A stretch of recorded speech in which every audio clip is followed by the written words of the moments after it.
Good morning, everybody, to what is it today? November 16th, the last Tuesday team meeting before Thanksgiving. So just as a little heads up for next week, from a logistics standpoint, so you guys are aware, there's no team meeting next week, Tuesday, as many people are getting prepared for Thanksgiving and a major week of gratitude and being thankful for everything that we have and that we're blessed for. Also, one other note too, just as many as you feel as if you've been running on a treadmill for the last 2 years to keep up with the market of the moment, our leadership teams have done our best to run as fast as you are in order to serve you at the highest level too. So one of the things that we're doing is we're giving our team off on Wednesday. So the offices will be closed on Wednesday before Thanksgiving to try and give people a 5-day weekend to help kind of reset, recharge, refresh heading into the Thanksgiving week. Sound good? Having said that though too, I just want to make sure that you guys all are aware and you know, your fobs work in all of our locations. You have access to all the buildings 24/7. If you need something, give us a shout. We're here and happy to help serve you. You know, if you need something on a Wednesday and something just wonky happens, hit us up. But I'm really trying to help protect and preserve our leadership team that's here to serve you guys every single day by trying to give them an extra day off as well. So just as a reminder for next week, no Tuesday team meeting, and the offices and the leadership teams will be off on Wednesday. However, that doesn't mean that you can't use the space, any of the spaces. Cool? Awesome. This morning, I'm super stoked and excited. We're doing some things the same, but we're going to be doing something different. And I'm actually getting back to something that I used to do probably pre-pandemic. But I listened to a podcast recently that I thought was very apropos to how you serve your clients, how you situate your businesses, and or the way in which that you can approach parenting or relationship skills or something like that. And I'm challenging you to think differently. So I'm not going to go into stats this morning, and I'm not going to go into the market of the moment. I'll get back to that post Thanksgiving, but I'm going to challenge you to think differently. And my goal is to plant some seeds into your brain this morning as you think about your business moving ahead into 2022.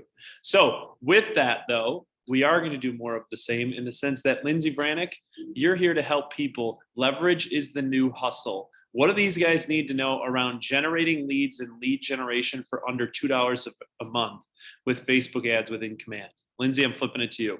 Yeah, so you guys, I'll be covering one of, I think, the best lead generation tools within Command. And so that's Facebook ad campaigns. So not only do these leads funnel directly into your Command database, but they are auto tagged, and you can set them up on smart plans so that you're immediately sending something out the moment they're captured, whether that's a text message or an email. And so you can create a Facebook ad for pretty much anything. Event awareness, brand awareness, attracting listings, attracting buyers. But for the most part, listings do generate the most leads and the least cost per click. And so this week's tech training is all around how do you create really great content to get those leads into your database so that you can then start following up and converting those leads. And so if you guys remember a couple of weeks ago, Charlie shared his screen and actually did a search within one of the agent websites in Command. And so capturing those live links and utilizing those for your Facebook ad campaign is a really great tool to utilize for these ads. And so you can target, if you have a just listed, just sold, open houses, price reductions. And so capturing that live link and doing a search within your agent site allows you to really target a specific group of people with these Facebook ad campaigns. And so you'll see an example on the screen here. And so this is obviously not our area, but it's the same concept. And so you can do that search, draw an area, look up specific homes that have had price reductions if you're attracting buyers, or really any of the features within Command within that search that you can use on your agent website. So not only that, but you can also share market stats. So what's going on in your neighborhood? There are a ton of tools within Command, including the neighborhood videos, which are a minute long, or creating a landing page, pulling in specific neighborhood information and sharing that in that ad campaign. You can also pull stats off of the MLS. So if you want to specify a specific area and you want to pull in homes that have listed that are pending and sold in the last month, it's a great opportunity to target people through Facebook and capture those leads into your database. So again, so many different ideas for content. And so that's what I'll be covering today during this week's tech training in all 3 market centers. The other thing that I wanted to talk about that's been within the Command Facebook ad campaign realm for a while, but we haven't really talked about it much. And so it's the opportunity to actually target your database with Facebook ad campaigns. And so what this does, it allows you to create audiences based on either a tag or a neighborhood that have been added to your contacts. And so one of the things that you have to keep in mind is that as long as the email address in the contact in Command matches the email address that the contact has in Facebook, and you have at least 100 of those email addresses, you can specifically target that group of people. Now, an example of this. So if you live in a specific neighborhood and you have an HOA and they provide you a directory, get those contacts into Command, and then you have that opportunity to specifically target that group of people on Facebook. So think of it as just like you were sending out a direct mailer or an email campaign, but you're targeting them with a Facebook ad on Facebook. And so it's an excellent opportunity just to reach out to them in a different way and share that information. What homes have been listed in your neighborhood? What's been sold? What does the market look like surrounding your neighborhood? And so again, it's just an excellent opportunity to specifically reach out to them, be really hyper local with your ad targeting. So I'll be going over both of those this week during tech training. So please stop by one of the 3 market centers or just set up a one-on-one if you can't make those dates. Sweet. Lindsay, I want to touch on 2 things here. One, guys, if you're not thinking about Facebook from a lead generation standpoint, you're missing it as an opportunity. And what do I mean by that? Is most of you are using Facebook to post and create and curate content that becomes wallpaper, right? People are flipping through really, really fast. What's the first thing people ask me when I go to the grocery store or when I go to a party, a lot of holiday parties coming up? Hey, what's going on within the market of the moment, right? And there are a lot of tools within Command that help you target social media to help you tell the story effectively around the market of the moment by leveraging some of this geographic targeting within social media. The second thing I would challenge you with as it relates to your database is how come sometimes you run into people, or think about it like this, right? Every time you buy a new car, you feel like you never saw that car on the road before. And then all of a sudden you get on the road with your new car and you feel like you see it everywhere, right? Same thing, like every time you meet a new person, you've never met this person before in your life. And then all of a sudden you run into them at the restaurant, at the grocery store, and picking up your kids from daycare, right? Think about leveraging and utilizing your Facebook database the same way. You can target your curated content specifically to your database so that the ads that pop up within their Facebook are curated to the content that you're putting out into the world, right? So if you think about the best thing that someone could ever say to you is, oh my gosh, I feel like I see you everywhere, even though physically they may not see you everywhere. This is the way to do it, is by targeting through your database to then effectively target your friends that also live on Facebook and in your database to then hit them in multiple ways or multiple touch points. I don't think enough people are effectively utilizing this resource at a high enough level to be everywhere where your clients are on an everyday basis. So I would challenge you to think about how you want to leverage that and leverage the tool through Command to effectively target your database, and leverage Lindsay to teach you how to do it. Make sense? Sweet. Lindsay, thanks for jumping on. We appreciate it. And guys, if you didn't know, Lindsay is T minus, I say hopefully 4 weeks. She thinks hopefully 2 weeks away from from her next child. So we're gearing up in helping provide opportunities to other people to step up their game within the Command platform. So you may be hearing from some other people over the course of the next several weeks and months while Lindsay is out on maternity leave. So just wanted to make sure that you guys are aware of that and that we're praying for a healthy and happy baby. Cool. All right, Sheriff Reed, we're flipping it over to you for compliance because you and I had a conversation yesterday and you had a situation come up over the weekend that you were shocked where we had not us, but an agent, very seasoned, 20 plus years in the business, was in the industry. You had a conversation with them over the weekend because they had a little bit of a confusion in how they were using an amendment versus a notice of defect in the wrong way. So what do these guys need to know? Sheriff Reed. Joni, are you on today? There I am. Thank you. Oh, Good morning. perfect. Good morning, everybody. Yeah, this is sort of a nagging situation that comes up. None of us like to do a notice of defect. None of us like to argue over inspection resolutions and repairs, but they come up. And especially in this competitive market, when buyers are buying above the grade, they try to get some of it back in the inspection contingency. And that's where we have to really know what process to use and make sure that we are doing it correctly, as opposed to something that I saw that I just couldn't believe. So from another agent in another firm. But I just want to take this back. The basics of a home inspection are three things. It's the actual inspection.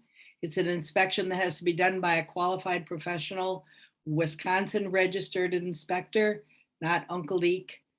It has to be follow-up inspections recommended in the inspection report. So you can't come up and do another inspection. It has to be considered a follow-up from something that was recommended by the original inspector.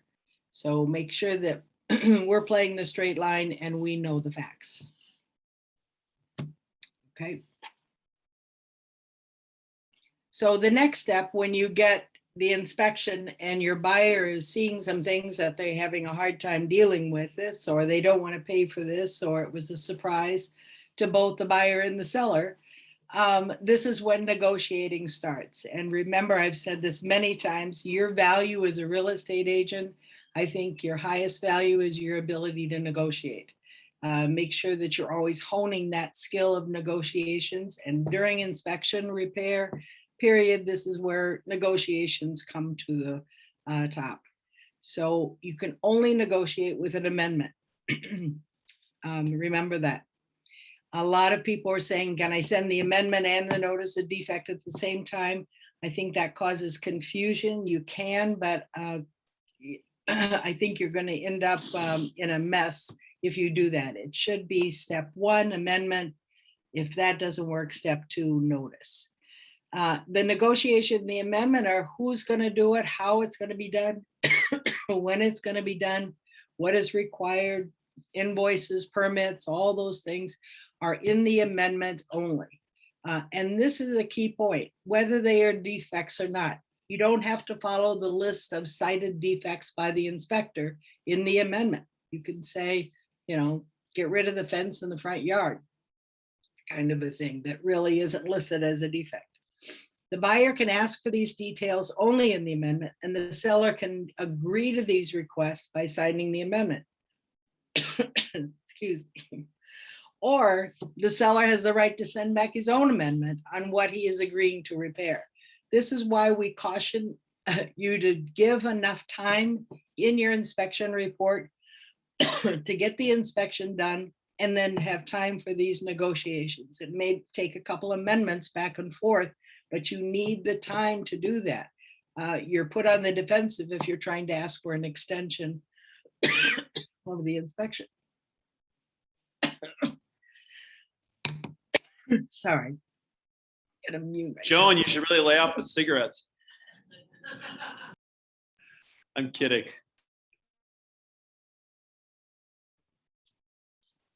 I don't know. I'm going to see if I can go on here. Next slide. So the notice is brought out if there is no agreement with the amendments. And if the seller doesn't have the right to cure, which is really not happening these days, but the deal is done the minute the buyer sends a notice of defect. But today, most of the time, the seller is not given given the right to cure because we're trying to incentivize the seller. So the last slide. Excuse me. This is, I think, the key point that I want to make in this presentation. If the seller has the right to cure, and it's usually about 10 days, the seller can send a notice to buyer that he elects to cure the defects. That's one thing he can do. He can send a notice to the buyer that he elects not to cure the defects, and then the deal is null and void. The seller can respond with an amendment. This is key. If the seller wants to repair fewer than the proposed defects, or suggest another way to address them, like giving credit or reducing the price. Make sure that this all can happen. Stay alert in these negotiations. The key point is that an amendment can be sent out either by the seller or the buyer after a notice of defect is sent to renegotiate. If you do that, and if they come to an agreement in that, you must indicate in one of these amendments that the notice of defect was withdrawn. We've run into a couple of big questions about this. And if the notice of defect isn't withdrawn and signed by both parties in the amendment, the clock keeps running on the 10 days. It gets to the 10 days and that deal is null and void, even if both parties were agreeing to agree. So make sure that you can play around with this. A notice of defect is the serious kick, and it puts the deal, whether it's going to die or not die. But keep negotiating, keep calling Steph or me if you have questions regarding this. But it is really an important role, especially since we're in a market where most of the time the seller has the right to cure.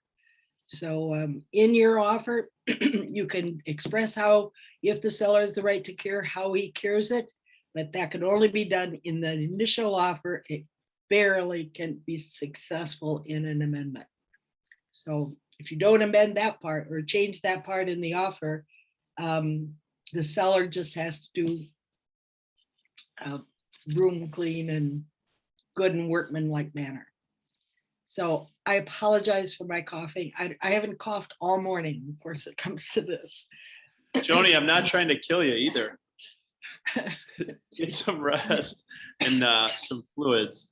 But I think the biggest thing that we saw here, and that Joni and I were bringing up and through a conversation with Steph, is that I think sometimes people are leveraging or utilizing the notice of defects versus the amendment in the wrong way. And when we had a situation that we, quite frankly, assumed the very seasoned agent on the other side knew what was going on, they were actually acting on the not in the manner in which they were expecting that it was coming through. So we wanted to clarify the two and how you use and leverage the notice of defect through a negotiation, but everything is drafted through an amendment in order to get everything done and agreed to on both sides of the equation. I get that right, Joni? Perfect. Cool. You don't have to say anything. Your smile says it all. All right. Cool. And then did you have something around buyer agency as well? Oh, maybe from last week. And she's now muted. But we'll keep going. You're good, Joni. All right, so now I'm going to flip it over to something around mindset and customer service. And this is where I want to plant some seeds with this group as it relates to an experience that I came across recently. And I would challenge you the way in which you think about your approach with your customers. So here's the way I'm setting this up. If you're an individual agent, I would think about this as to who my vendor partners are, who my team is that helps supports me getting a transaction all the way through, right? Your team could be inspectors, could be mortgage people, title people, the leadership team at the offices, things like that, and your approach to your customers. If you lead a team of people, I would challenge you to think about the team in which you lead and then how those people interact with your customers. If you're on a team, it's no different. It's the same thing. But I want to plant some seeds in your mind, and I want to challenge you, right, about this. Consider this: you're booking a trip and you take into all these factors, right? You're going to an incredibly crowded place. Anything you do, you have to wait in lines of people. It's easy to get lost in the shuffle. It's hot, humid, and sweaty, and it's going to be very expensive. Straight up, you're going to spend a lot of money to go to an incredibly crowded place, to wait in line, get lost in the shuffle, and you're hot, humid, and sweaty. However, they consider it to be the happiest place on earth, right? So any guesses as to what I'm referring to? And you can throw this in the chat section. Disneyland, Disney World, right? So I'm going to give you a little bit of perspective.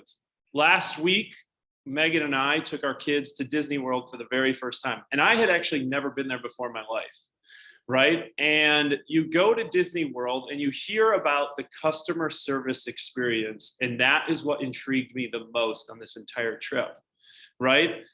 And I looked at it and I said, man, I'm going to an incredibly crowded place where I have to wait in line. It's easy to get lost in the shuffle. It's hot, humid, and sweaty, and I'm spending a ton of money to be here. How the hell in the world do they consider this to be the happiest place on earth, right? This is what I was considering before I left on this trip, right? And not only that, mind you, I have a 4-year-old and a 2-year-old that I'm chasing around a very hot, humid, crowded place and spending lots of money to chase them. And I want to share with you something. This was our trip, okay? What you see are pictures at the end of the day, okay? And what you see are the impacts the customer service environment and experience had for us, okay? And the reason why I share this with you is I very specifically chose these 4 photos because they were photos from the very end of our day. The very end of our day. And our kids still take naps, right? So like at Disney World, there's no time for a nap. You're there at 7 a.m. You're on a bus for 30 minutes before you even get into the park. You get to the park. The average wait time is an hour. On the longest ride is a 3-hour wait for a 15-minute ride. I mean, it's just bonkers. However, what do you notice about Disney World when you go? No one's bitching. No one's complaining. No one's yelling at each other. No one's yelling at what they consider to be the cast members or staff. Everybody's incredibly happy.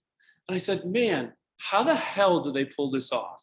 Like, this is just pure genius, because all I'm doing is literally handing them my wallet, and all I see on my credit card is ding, ding, ding, ding, ding, ding, ding, ding, ding, ding, ding, you know, $15 for a hot dog, right?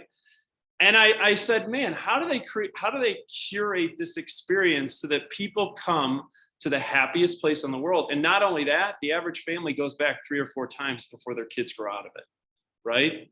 And so one of the things I then did coming home from this experience was I started studying, okay, what makes Disney different from any other company in the world, right? And I have a lot more studying to do. I'm just sharing you one little piece of feedback. And I listened to the One Thing podcast that had Lee Cockerell, who is the former executive vice president of Disney World Resorts, which had 40,000 people who reported into him. And his entire job was curating the experience of creating the happiest place on earth. And so what I wanted to do was share with you how they get people to show up to an incredibly crowded place where it's hot, humid, and sweaty. You're waiting in lines for everything. You're spending a ton of money, and they know they've captured you, and you know you're coming back. And now I want you to curate and think about this as it relates to your business, right? You're serving people in a very emotional transaction. It can get contentious. You're competing with a lot of people. It's very personal, and people's personal homes are being uplifted and transported. And it creates a lot of frictions a lot of times when you're serving those people, right? And especially if it's close friends or family. And so what I wanted you to do, and I'm going to share with you some of my notes from the conversation, and this was an hour podcast, and I'll share it with you when it comes out in the Insights and Resources email, is their approach and their mindset to customer service, to how they create clients for life, and how you can correlate this in your business and real estate in the Disney experience into creating clients for life. Because this is what we know. 82% of people on the National Association of Realtors study last year said they enjoyed their experience with their real estate agent and they would use them again, yet less than 60% used them a second time. So there's a gap there. And that's where what happens when we have orphan clients, right? And so what I want to challenge you to think is that in this conversation through Disney, and again, I'm just giving you the cliff notes, and I kind of segmented this conversation into 3 parts, right? He starts out the conversation by saying, everything matters if you want to be great. Why?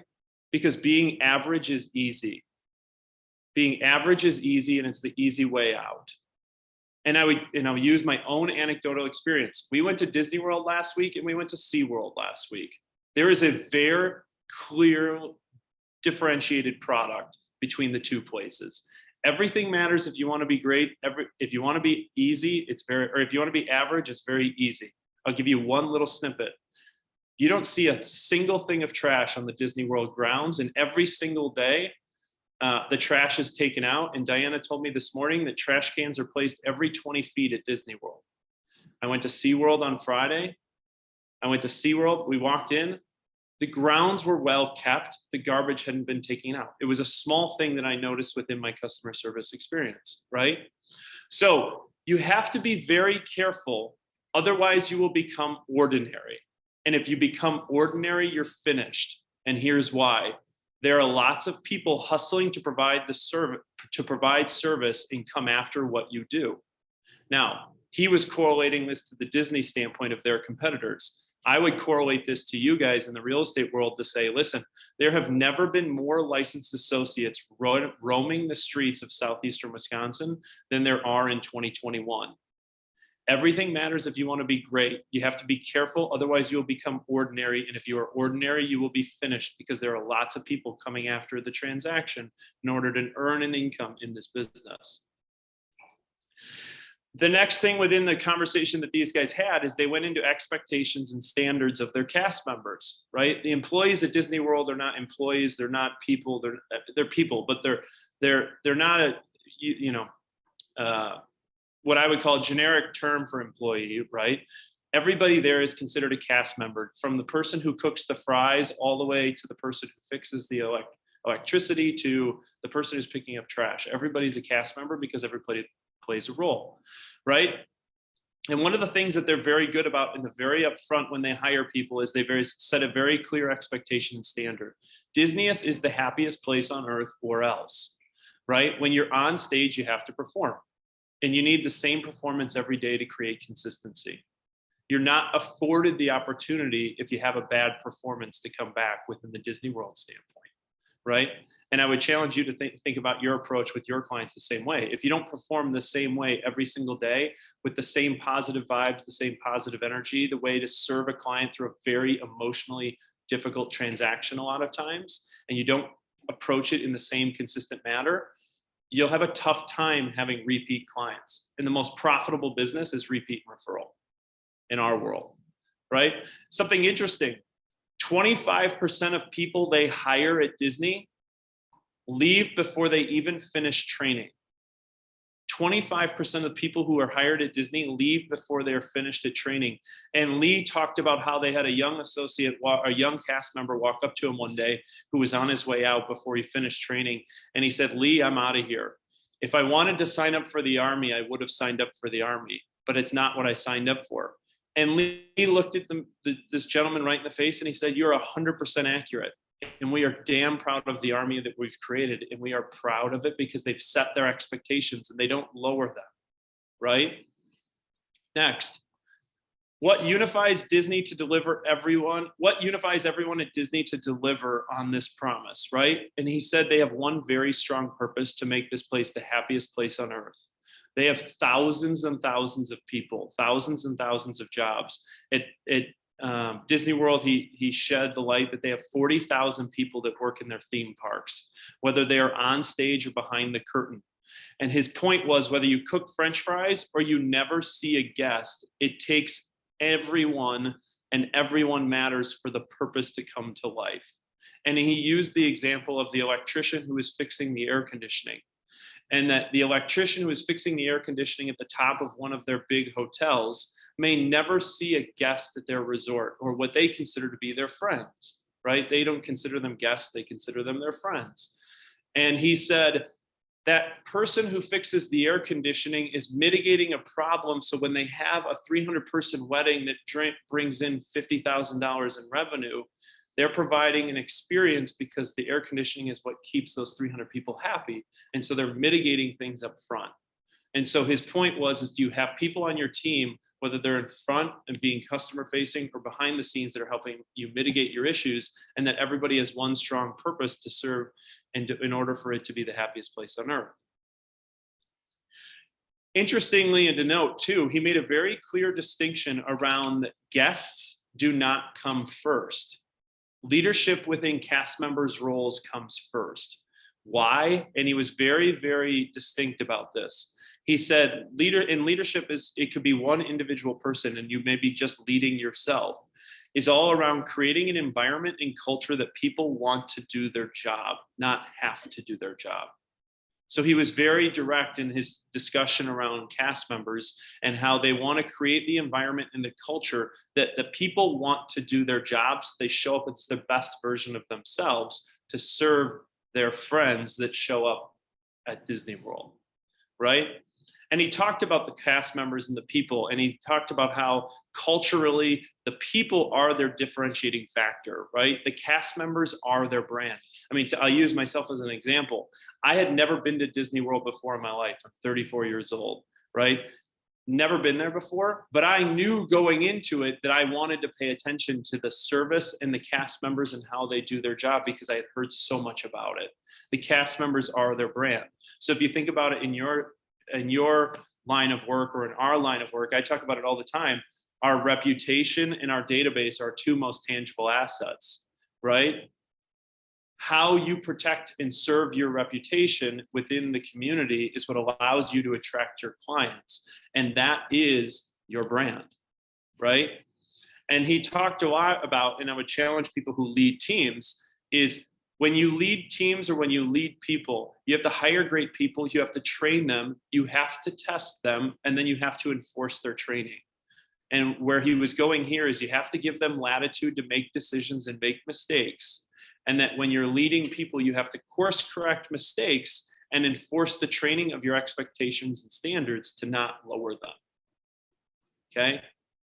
Last, I think I have 2 more slides on this, and just to hammer home kind of the Disney experience and standards, is they're very specific about their customer service approach. He said there were 3 kind of key points I took from this. Everyone knows who's faking it, and people will not commit to you until you show them that you are committed to them, right? People know who's faking it. And I'll tell you, it was really evident when I went to get a bottle of water and French fries.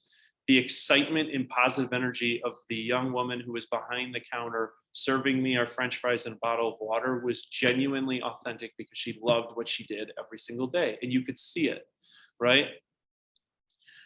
The other thing is that he challenges the cast members when dealing with issues with, people who've waited in line for 3 hours or they're hot and sweaty. Issues are going to arise, right? And what you have to understand is everyone has problems you don't know about. And so they challenge their cast members to you need to know about them to dig deep. So when customers are having an issue, or when they call their friends are having issues, you have to dig deep into the issues in order for you to serve them, in order to help solve their problems. Because he says the biggest lie in America today is the question we all ask each other: how are you? And everyone's reply is always what? Great. I'm good, I'm great, I'm fine, whatever that may be. And everybody goes about their life, right? Be focused on your people and who you serve, and ask deep, probing questions to help them understand where they are. Last thing as it relates to the customer service approach, and I thought this was really powerful: reflection is powerful. Why? Because when you reflect on something, next time it comes up, you will do it better, right? Reflection is powerful because it gives you the opportunity to learn from the experiences you had. Because you can leave a job, a place, a transaction, or you can leave a legacy. And I'm going to repeat that, right? For many of you who do a lot of transactions, do you leave the transaction? Is the transaction complete once you've gotten paid and that you no longer interact with those individuals? Or I heard this actually, I went to the Packer game recently with some friends, and a friend of mine bought a home, and I asked who they used, and they said, I actually can't remember, right? Like, how disappointing was that for somebody that they didn't leave a legacy in terms of the experience they provided to my friend in terms of a client, right? It wasn't a KW associate, and I gave him a hard time for that. But different note. My point to that is you can leave a transaction or you can leave a legacy, and you have a choice based on how you serve your clients. So there you go. As I went to Disney World last week and I spent a lot of time reflecting and I looked at this at the end of the day, and I thought to myself, how the heck do they curate these experiences for people, and how do they get them to spend so much time, money, and resources to be there to provide this experience for people? And I went and started studying the Disney experience. And I leave with you these handful of things. And granted, I just studied one podcast, and there are many books written on this. There's documentaries written on this. I would leave to you the question of this: do you leave a transaction or do you leave a legacy? And how do you curate that experience for your clients to make clients for life? So I'll make sure to send out the podcast to the group if you want to listen to it. I would highly recommend it. And I'm going to dig a little bit deeper into this as we explore, heading into 2022. Now that I'm immersed in the Disney way of approach to this business. And I think there's a lot of correlative aspects to what we do and how we serve people, and providing a very similar experience to what I would consider the Disney experience. So stay tuned. Cool. All right. Lastly, I'm going to wrap it up with upcoming training and events this week, because I want to make sure we hammer home on a handful of topics that are very important that I think people haven't been paying enough attention to. So I want to do that. First up, though, last week, we had another accelerator group of 5 incredibly talented people: Tammy, Cy, Amber, Sarah, Lexi. Congrats on graduating the accelerator program last week. Guys, as a reminder, the accelerator program is to dig deep into contracts to set the foundation for people to set them up for success. And we've really tried to do this to help lay the foundation for people to set them up for success moving forward. So congrats again to Tammy, Cy, Amber, Sarah, and Lexi as you move forward, and stay tuned to the next class of Accelerator coming soon. All right, this week, as a reminder, the week of November 15th, we have launch coaching right after this, all around work-life counterbalance, with both Nikki Kunick out in Lake Country and Amanda over in North Shore. Guys, if you're not plugging into this, these guys are plugging into the #1 reasons why agents fail. And what I will tell you is there's a reason why 80% of people don't make it to year 2. Nikki and Amanda are plugging into the #1 reasons why people don't succeed, and it's around personal accountability. It's the #1 reason. After that, on Thursdays as well, we have Connie and Janine teaching.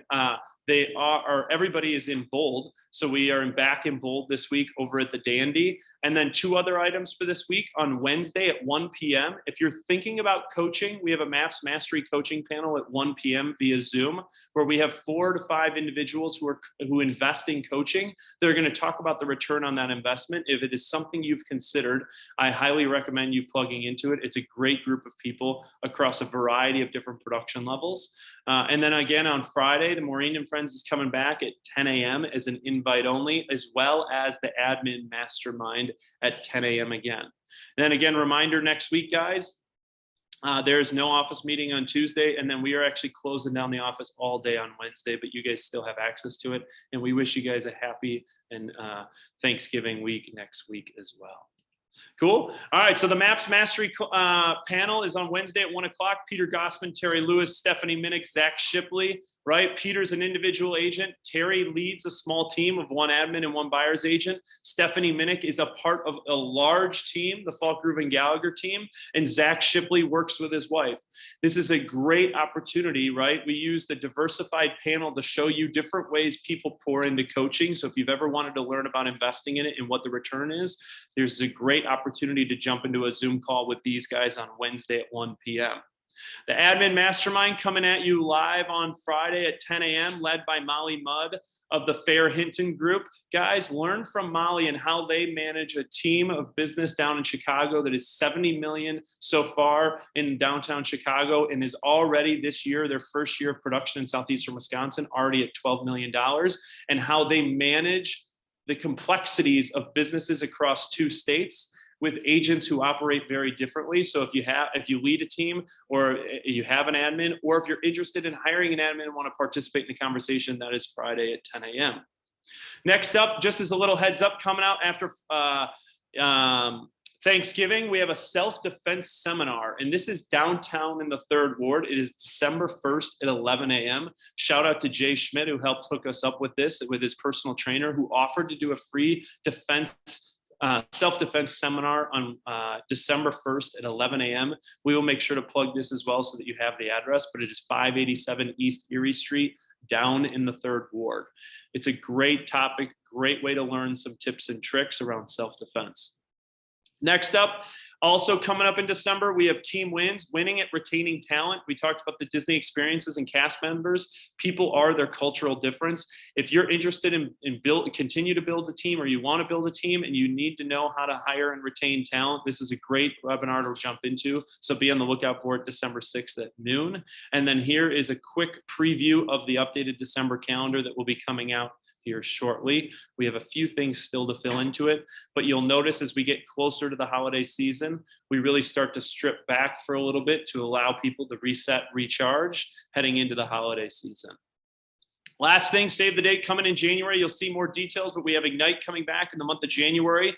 This is just a heads up. We only have 24 spots for Ignite in the month of January. And know this, Ignite is designed for anybody in any level of production. Many times we've had people take this class that are doing $20 million in production a year because they want to reset on the foundational principles. The cool thing is it's a 16 course class taught by people who are in production. So you get to take the best of what everybody does and make it your own. And then lastly, coming up, family reunion in February. And then Friday, December 3rd, mark your calendars for the Keller Williams Milwaukee Holiday Christmas Party at Punch Bowl Social downtown. A group of us did a preview yesterday. We have the dance floor picked out. We know where the photo booth will be. You'll have access to all the awesome stuff that Punch Bowl has to offer, including the bowling lanes, the darts. There's karaoke rooms. It'll be an incredible evening. And if you have not experienced a KW Milwaukee Christmas party yet, I won't embarrass anybody. In years past, I always pulled up pictures from past parties. It's a fun time, a great way to connect with your colleagues and connect with their significant others as well. Cool. Guys, that's our team meeting for the week. I challenge you as you head into Thanksgiving, be thankful and live a life of gratitude. You will find you will live a life of abundance when you do so. We're incredibly grateful for your partnership with us, and we're here to serve you every single day. And as you think about the seeds that were planted today, how do you curate the Disney experience for your clients to create clients for life? I'll make sure to send the podcast out that I listen to prepare for this, as well as my kind of cliff notes for you guys. But guys, have a great Thanksgiving. Be safe, be well. And if there's anything you need, we're here to serve you. Guys, have a great week. Thanks, guys.